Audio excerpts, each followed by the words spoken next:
EB3 ক্যাটাগরিতে যারা green card প্রাপ্তি যারা আশা করে থাকে তাদের কেন কঠিন হচ্ছে দিন দিন? EB3 রুলস হচ্ছে এমপ্লয়ার সব ধরনের খরচ বহন করবে। প্রথম দিকে যদি কেউ টাকা নেয় এমপ্লয়ির কাছ থেকে লেবার সার্টিফিকেটের জন্য, ইস ইজ আনএথিক্যাল। EB3-তে আপনারা ফাইল করা মানে যে আপনার গ্রিন কার্ড এরকম না, আমি বারবার বলবো একটা কথা। আর EB3-তে প্রতারণা খুব বেশি হচ্ছে এখন। আমি কেন এগুলা বলি, আমি মানুষের বিপদে পড়লে আমার কাছে আসে, মানে ভালো সময় আসে না, বিপদে পড়লে স্যার একটু উদ্ধার করেন। কি উদ্ধার করেন?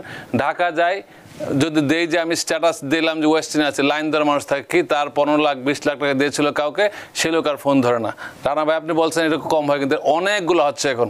10টা অ্যাপ্লিকেশন তার নেই, 2টা হয়তো হয়, এটা ফলো করে প্রচার করা। যারা টাকা দিয়ে যারা পাচ্ছে না তারা কিন্তু তাদের কথা শোনার লোক নাই, তাদের কথা শুনে না। খুব গুরুত্বপূর্ণ একটি বিষয় আজকে আপনি আলোচনা করবেন, সেটাই আমরা নির্ধারণ করেছি যে আপনার কাছেই জানতে চাইব যে এই যে অ্যাসাইলাম আবেদনকারী যে EB3 ক্যাটাগরিতে যখন আবেদন করে থাকে, আগেও করেছে বা এখনও করছে, অনেকে ভবিষ্যতেও করবে, তো এক্ষেত্রে দেখা যাচ্ছে যে PRM যে প্রক্রিয়া কত জটিল, ভিসা বুলেটিন ব্যাকলগ, অ্যাসাইলাম অ্যাপ্লিক্যান্টের স্ট্যাটাসগত সমস্যা, তারপরে USS এর এবং DOL যেটাকে আমরা ডিপার্টমেন্ট অফ লেবার, হ্যাঁ সেটা ইত্যাদির যে বাড়তি নজরদারি, বিভিন্ন কারণ তো আছেই।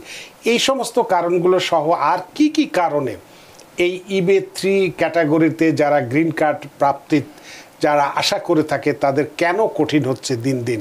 কি কি কারণ বা কি শর্ত বা কি বিষয়টি, এই বিষয়টি যদি আপনি বিস্তারিতভাবে আলোচনা করেন, তাহলে এটা একটা জনপ্রিয় একটা ক্যাটাগরি ছিল যেখানে মানুষ সহজে এসেই এই দেশে নিজেদেরকে স্থায়ীভাবে গ্রিন কার্ড নিয়ে বসবাস করতে পারত। সেই বিষয়টি কেন জটিল হচ্ছে, এটা একটু আপনার কাছ থেকে জানতে। ধন্যবাদ রানা ভাই, খুব সুন্দর উপস্থাপন করার জন্য। আমি প্রথমেই বলবো EB3 একটা জনপ্রিয় ক্যাটাগরি, এখনো আছে, অতীতেও ছিল, কিন্তু বহির্বিশ্বের লোকজন এটাকে এতভাবে মিসইউজ করতেছে, যেই কারণে ইমিগ্রেশন এবং ফেডারেল যে অথরিটি তারা কিন্তু সাসপেক্ট করা শুরু করেছে। বর্তমানে আপনি জানেন, আমি গত ইয়াতেও আমার রিলসে বলেছি এবং উদাহরণ ইটস এক্স্যাক্ট ফ্যাক্ট এবং নিউজ। আপনারা কেউ যদি অনলাইনে যান, USCIS.gov-এ যান, নিউজ রুমে যান, নিউ রিলিজে যান, তখন একটু স্ক্রল ডাউন করে দেখবেন যে জুনের 16 তারিখে একটা রিলিজ করেছে, তারা একটু নিচে যাবেন, যে এমপ্লয়মেন্ট বেসড ক্যাটাগরিতে যারা প্রতারণা করেছে এইরকম একটা সংঘবদ্ধ চক্রকে, কোম্পানির মালিক সহ একজন ল অফিসার সহ তাদেরকে অনেকগুলো লোককে তারা ইনডাইক্ট করেছে, ফেডারেল চার্জ করেছে, তাদেরকে ক্রিমিনাল কেসে চার্জ করছে। কারণ দেখা যায় যে EB3 প্রমিস করে তারা এখানে আসে, তারপরে দেখা যায় জব নাই, অথবা ওই ভদ্রলোক এই কোম্পানিতে আর কাজ করছে না কোনো কারণ দেখে। EB3 রুলস হচ্ছে এমপ্লয়ার সব ধরনের খরচ বহন করবে। প্রথম দিকে যদি কেউ টাকা নেয় এমপ্লয়ির কাছ থেকে লেবার সার্টিফিকেটের জন্য, ইস ইজ আনএথিক্যাল, এবং কোনো অ্যাটর্নি এখানে কোনোভাবে যুক্ত থাকতে পারবে না, কোনো এজেন্সিও কোনোভাবেই মানে কোনো ক্লায়েন্ট যারা চাকরির প্রার্থী তাদের কাছ থেকে টাকা নিতে পারবে না। আমি কেন এই কথাগুলো বলছি, অনেকে ভাববে যে অ্যাটর্নি মোহন চৌধুরী কেন এইসব কথাগুলো বলছে। আমি যখন দেখি যে ফেডারেল ইনডাইকমেন্ট হচ্ছে, তখন আমার ভয় হয় যে আমাদের বাংলাদেশি লোকগুলা বা ইমিগ্রান্ট লোকগুলা যেভাবে না জেনে আইনের অপব্যবহার করছে। এবং আপনারা দেখবেন যে অনেক রিলসে খুব সহজে বলছে আমি EB3 দিয়ে চলে আসেন, মনে হয় যে তারে টাকা দিলে সে নিয়ে আসবে। This is unethical. কেউ আপনাকে বলতে টাকা দিয়ে এই সব কেস হয় না। আমি জানেন রানা ভাই, আমি অ্যাডজাস্টমেন্ট স্ট্যাটাস খুব ভালোভাবে করি এবং আমি অনেক লয়ার আমার কাছ থেকে পরামর্শ নেই, এইসব কল দেয়, আমি তাদের সার্ভিস দিই, নিজের মনে করে দিই, কারণ আমি চাই না কেউ ভুল করুক, কারণ তার ভুলের কারণে ক্লায়েন্টের জীবন মরণের সমস্যা। সো এই ক্ষেত্রে হয় কি, বিয়ের ক্ষেত্রে যেমন টাকা দিয়ে কেউ যদি টাকার প্রলোভন দেখে বিয়ে হয়, এই বিয়েটা যেমন বাতিল বলে গণ্য হবে। তারা যদি 10 বছর পরেও জানে, দ্যাট শুড বি, এই বিয়েটা বাতিল হবে এবং তার গ্রিন কার্ডও ক্যান্সেল হতে পারে যদি টাকার বিনিময়ে কোনো অর্থের বিনিয়োগ। হ্যাঁ, এটা একটা বাস্তব সত্য। অনেককে এগুলো ধরা পড়ছে, যারা দেখা যায় যে 10-15 তাদের কাজটাই বিয়ে দেওয়া এবং বিয়ের পরে বাওয়া করা, এগুলো একটা সংঘবদ্ধ চক্র আছে। এদেরকে কিন্তু বর্তমান সরকার খুব সিরিয়াসলি ট্র্যাক ডাউন করছে। তো আমি এই জন্য আপনাদের মাধ্যমে সবাইকে সতর্ক করতে চাই। অনেকে হয়তো জানে না, শুনছে যে এগুলো হয়, তারা বস এজেন্সি নিয়ে কাজগুলো শুরু করছে। তারা যখন বিপদে পড়বে তখন তো আমাদের মতো কারো কাছে আসবে আসবে, তখন আমরা তো জানছি জিনিসটা আনএথিক্যাল এবং করাটা ঠিক না। তো সবাইকে আমি অনুরোধ করবো, আপনারা আইন এই দেশে থাকেন, এই দেশের আইনটা একটু গুগল করলেই পারেন, জানেন এবং বোঝার চেষ্টা করেন। এখানে EB3-র মেইন শর্ত হচ্ছে এমপ্লয়ার আপনাকে, একজন এমপ্লয়ি তার দরকার, কর্পোরেট হতে পারে অথবা এটা আনস্কিল হতে হবে, স্কিল হতে হবে, তাকে নিতে পারে। কিন্তু নেওয়ার মানেই না যে আপনি টাকা দিয়ে চাকরি নেবেন। টাকা দিয়ে যখন আপনি চাকরি নেবেন, এটা প্রথমেই ধরা এটা অন্যায়। আপনি তার মানে তার প্রয়োজন নাই। সেই ক্ষেত্রে আবার সতর্ক থাকবেন যারাই করে। হ্যাঁ, কেউ আপনাকে হেল্প করতে পারে, বিনিময়ে হয়তো আপনি কিছু তাকে সাহায্য গিভ অ্যান্ড টেক করতে পারে, কিন্তু এটা কিন্তু আইন সিদ্ধ না। এবং আবারও বলি, যদি এজেন্সিগুলা কোনো রিক্রুটমেন্ট কোম্পানি যদি কারোর জন্য কাজ করে, যেমন একটা কর্পোরেটের জন্য তারা রিক্রুটমেন্ট এজেন্সি করলো, তারা কিন্তু কর্পোরেটের কাছ থেকে একটা অংশ তারা পাচ্ছে। তার মানে সে চাকরির প্রার্থী থেকে টাকা নেওয়ার নিয়ম নাই, কোনোভাবে সিদ্ধ না। অনেকে বলবে যে অ্যাটর্নি সাহেব কি বলেন, এগুলো তো অহরহ হচ্ছে। কিন্তু এই ফেডারেল যখনই ধরা পড়বে, এই সংঘবদ্ধ চক্রগুলোকে হয়তো তারা পার পেয়ে যাচ্ছে, সংঘবদ্ধ চক্র তারা ধরার চেষ্টা করছে এবং তারা এভিডেন্স খুঁজছে। আমি আগের শতে বলছিলাম তাই। সো এখানে দেখা যায় যে যদি এই লোক যদি EB3-তে আসার পর সে যদি কোম্পানিতে না যায় বা কোম্পানিতে কাজ নাই, সে বলা কাজ দরকার নাই, 5 বছর আগে তোমার স্পন্সর করেছে, এখন তার কাজের প্রয়োজন নাই, অথবা সে বললো তার শারীরিক অসুস্থ, সে কাজ কিন্তু গেল না, সে কিন্তু রিয়েলি সেখানে গেলই না, সে না গিয়ে সে করলো কি তার পছন্দ মতো জায়গায় কাজ করলো। সে কিন্তু আছে এক কোম্পানিতে, কাজ করছে আরেক কোম্পানিতে, তার কিন্তু 10 বছর টানলে তার কিন্তু চলে আসবে তার ট্যাক্স রিটার্নে কে আছে। দ্যাট মিনস এটা একটা ক্রাইমের পর্যায়ে পড়ে যায়। সো যে প্রশ্নটা আপনি করেছেন খুবই খুবই গুরুত্বপূর্ণ।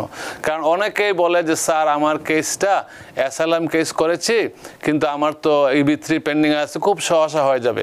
অ্যাসাইলাম এক জিনিস, EB3 আরেক জিনিস। যদি আপনি ট্যুরিস্ট ভিসা এসে থাকেন বা কোনো বৈধ পথে এসে থাকেন, আপনি অবশ্যই এখানে অ্যাডজাস্ট করার যোগ্য। ট্যুরিস্ট ভিসা পেন্ডিং থাকা বা ট্যুরিস্ট ভিসা থাকা অবস্থা আপনি ভিসা যদি ভায়োলেট করেন, টার্মস এন্ড কন্ডিশন ভায়োলেট করেন, 6 মাসের পরে যদি এক্সটেনশন না করেন, এরপরে যদি এক্সটেনশন করার পরেও যদি 180 দিনের ভিতরে আপনার যদি ভিসা মানে গ্রেস পিরিয়ড থাকে, 180 দিনের ভিতরে যদি আপনার ওয়ার্ক রিলেটেড অথবা যে কোনো অ্যাডজাস্টমেন্ট করার সুযোগ থাকে, এটা গ্রেস পিরিয়ড আপনি পড়বেন। কিন্তু এর পরবর্তী গেলেই কিন্তু আপনি আর এই সিস্টেমে পড়বেন না। আমি আমার প্রতিটা কথার মধ্যে যদি আমি আইন না দেখাই, কালকে একজন বলবে অ্যাটর্নি মোহিন চৌধুরী কিছু জানে না। সো অ্যাডজাস্টমেন্ট অফ স্ট্যাটাসের লটা হচ্ছে ইমিগ্রেশন ন্যাশনালিটি অ্যাক্ট 245A। এখানে স্পষ্ট বলা আছে যারা ইন্সপেক্টর হয়েছে তারা অ্যাডজাস্টমেন্ট করতে, যারা বৈধভাবে আসছে, কিন্তু অবৈধভাবে আসলে আপনি অ্যাডজাস্টমেন্ট করতে পারবেন না। Bar on an adjustment of status out of status or unauthorized employment 245I245C2-তে বলা আছে, যদি application can not if an alien has failed to maintain continuously lawful status since entry to the United States or has engaged in unauthorized employment or has otherwise violated the terms of a non-immigrant visa. So, if you are a tourist, visa expired and you only have a pending asylum, you are no longer in lawful status for employment-based purpose. এই ক্ষেত্রে কেন এখন জটিল হচ্ছে বলবো, কারণ হচ্ছে এই ক্ষেত্রে এক্সেপশন আছে কিছু। একটা লয় আপনাদেরকে, আপনার কোনো লয়ার যদি ধরে থাকেন তাকে আপনি গিয়ে প্রশ্ন করবেন, তারা একটা কেসই দেখাইতে পারে, একটা কেস ল আছে, এটা অ্যাডমিনিস্ট্রেটিভ, এখানে তো এটা কিন্তু কোনো বাইন্ডিংস প্রিসিডিংস না। এখন যদি ইন্টারভিউর সময় যদি আপনারা এখানে ইন্টারভিউ দেবেন, তখন যদি অফিসার এটা কোর্টে ট্রান্সফার করে দেয়, তারা করে কি এটা এডুকেটেড না করে এখন খুব শর্ট টাইমে তারা এই সুযোগটাই দেয় না, কেস ল যে দেখাবে এই সুযোগটা দিচ্ছে না, তখন তারা কাছে কোর্টে ট্রান্সফার করে দিচ্ছে। কোর্টে যখন এন্ট্রি ইস্যু করে দেয়, you have no way to adjust to get the adjustment status. এই ক্ষেত্রে আবার সতর্ক থাকবেন, EB3-তে আপনারা ফাইল করা মানে যে আপনার গ্রিন কার্ড এরকম না, আমি বারবার বলবো একটা কথা। আর EB3-তে প্রতারণাটা খুব বেশি হচ্ছে এখন। আমি কেন এগুলা বলি, আমি মানুষের বিপদে পড়লে আমার কাছে আসে, মানে ভালো সময় আসে না, বিপদে পড়লে স্যার একটু উদ্ধার করেন। কি উদ্ধার করেন? ঢাকা যাই, যদি দেই যে আমি স্ট্যাটাস দিলাম যে ওয়েস্টিনে আছে, লাইন ধরে মানুষ থাকে কি তার 15 লাখ 20 লাখ টাকা দিয়েছিল কাউকে, সে লোক আর ফোন ধরে না। রানা ভাই আপনি বলছেন এটা কম হয়, কিন্তু অনেকগুলো হচ্ছে এখন। 10টা অ্যাপ্লিকেশন তার নেই, 2টা হয়তো হয়, এটা ফলাও করে প্রচার করা। যারা টাকা দিয়ে যারা পাচ্ছে না, তারা কিন্তু তাদের কথা শোনার লোক নাই, তাদের কথা শুনে না, কারণ তারা তো এইভাবে কারণ রিচ করতে পারে না। সো এই ক্ষেত্রে আমি বলবো আপনাকে সতর্ক থাকবেন। আবারও বলছি, EB3-তে লেবার সার্টিফিকেশনের আগে আপনি কোনো এমপ্লয়ির কাছ থেকে কোনো লেনদেন করা বা কোনো অ্যাটর্নি যদি এক টাকাও নিয়ে থাকে, যদি এমপ্লয়ির কাছ থেকে $1 নিয়ে থাকে, is unethical. Attorney should be in trouble. কারণ আমার সাথে আসলে আমি বলি কি, ভাই আমি এমপ্লয়ার নিয়ে আমি কাজটা করবো, উই ডু আ লট, কিন্তু আমি ব্রোকার না, আমরা লয়ার। আমরা কোনোভাবে বলতে পারবো না টাকা দেন আমার কাজ জোগাড় করে দেবো না, this is against the law. যারাই করতেছে হয়তো তারা লয়ার, কিন্তু তারা এই জিনিসটা রিসার্চ তারা করে না। তাদেরকে আমি আপনাদের মাধ্যমে বলবো, ওইসব লয়ারদেরকে বলবো আপনারা নিজের লাইসেন্স সেভ করার জন্য একটু রিসার্চ করবেন, কোনটা আপনি পারেন কোনটা পারবেন না। আমরা সবাই কিন্তু ল স্কুলে একই ল পড়ে আসছি, কিন্তু কেউ এটা হয়তো ভুলে যায়, কেউ হয়তো মানুষের সেবা করার উদ্দেশ্যে নিয়ে বলে যে আমি একটু সেবা করলে সমস্যা কি, আপনার সমস্যা কি। আমি তো আমার সমস্যা বলছি না, কিন্তু আমার কোনো না। আমি আপনাদেরকে সতর্ক করছি, যারা এইসব অ্যাডভাইস দেয় আপনারা নিজেরা একটু গুগল সার্চ করবেন আপনারা কি পারেন কি পারেন না, এবং আমাদের অসহায় লোকদেরকে বিপদে ফেলবেন না। আর আপনারা আইনে মানুন, এবং আইন জানার পর আইনটা মানলে খুব সহজ হবে। আর কোনো কিছু এই ব্যাপারে যদি প্রশ্ন করতে পারেন আমাকে, আর কি কারণ, মানে যে কঠিনটা হচ্ছে, কঠিনটা এটাই হচ্ছে কারণ তারা যখন ইন্টারভিউটা হবে তারা অটোমেটিক তারা এখন করে খুব কুইক, তারা এটা কোর্টে রেফার করে দিচ্ছে। আচ্ছা, কোর্টে রেফার করে তার মানে তার আর কোনো সুযোগ নেই। যখন এন্ট্রি ইস্যু করা হচ্ছে তখন এই এন্ট্রি ইস্যু করা হলে কোর্টে যখন চলে যায় আর কোনো কেস ল আপনাকে সাপোর্ট করবে না যে EB3 দেশে সে যেহেতু আউট অফ স্ট্যাটাস চলে গেছে।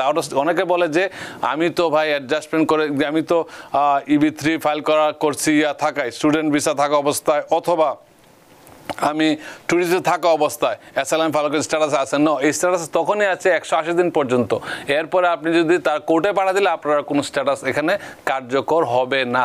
এটা আমি লটাই বললাম। যদি এর ভিতরে কোনো ল কেউ জানেন আমাকে একটু প্রাইভেটলি বলবেন, বা টিভিতে এসে ল সেকশন দিয়ে বললেন, তখন ক্লায়েন্টের উপকার। আমরা চাই আপনাদের মাধ্যমে ক্লায়েন্টকে সচেতন করা, কারণ একটা লোক চায় না যে বছর অপেক্ষা করার পরে সে বুঝলো কাজটা হলো না, তখন কিন্তু এতে দুঃখের আর কিছু থাকে না। তো আমি না জানলে কাজ আমি করি না, যা জানি তা নিয়ে কাজ করে আমি।